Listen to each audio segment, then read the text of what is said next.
Hi, today I'm going to be doing my final research project on three pieces of architecture ranging from different cultures: Rome, Greek, and Egyptian architecture. This includes the Colosseum, the Acropolis of Athens, and the Pyramids of Egypt. I'll be discussing the background and the symbols of each artwork and why they are so great. Starting in Rome, Italy, stays the Colosseum, one of the wonders of the world. A place where thousands fought in combat and hundreds of thousands died in doing so. Romans are known for their arches and big brick concrete, and that really sticks out when facing the Colosseum.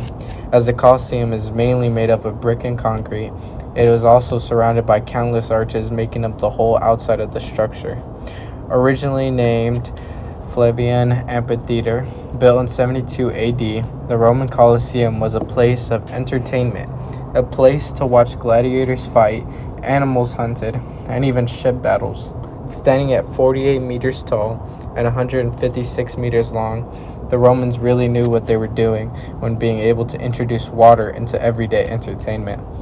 Using canals, pools, and the Romans were able to fill the theater and have ship battles, able to fill up 80,000 people into a stadium at once. This massive theater was able to hold contests that even took 100 days to finish. To finish up with the Colosseum, one interesting thing about this piece of architecture is its tunnels, also known as hypogym. The first thing you see when walking into the theater are these pillars that stand in the middle of the Colosseum. But in fact, these pillars used to be tunnels that moved gladiators, animals, all throughout the Colosseum, and to elevators that took them up to the fighting field. Now moving on to ancient Greece, the Acropolis of Athens was built in the 5th century BC and was not finished until 429 BC due to the death of Pericles.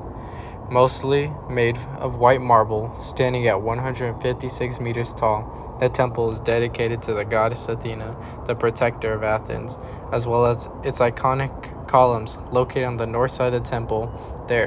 The Erechthons depicted 6 large women, also known as Caratides.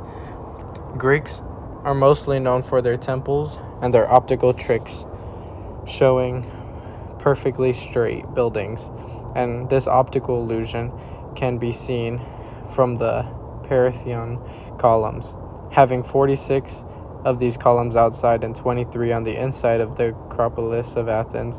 These columns symbolize the cities of Athens, wealth, and power. The Acropolis was also home to kings and many mythical gods, and now is a tourist attraction. Now moving on to the royal tombs in Egypt, the Pyramids of Giza. The Pyramids of Giza stand at 147 meters tall and made of limestone. Built around 2630 BC, these pyramids were a symbol of life or death. But Egyptians believed that their rulers were pharaohs and gods, and worshipped them after their death by creating these pyramids as a symbol of their power. Often pyramids are seen as a symbol of sun and the afterlife. These pyramids were built before machinery, and each brick weighed in around 2.5 tons, with the Great Pyramids of Giza having over 2.3 million blocks. It's even said that the king's room housed over 60,000 kilograms of limestone. You can truly see why these pyramids are truly a magnificent piece of architecture for their time, including that they were a total of 6 pyramids. One of the most unimaginable things is that it is said that it is almost impossible for us to even reconstruct the pyramids if we wanted to. The metamaterials said needed to be able to build these pyramids of their size is what makes the challenging process unfeasible.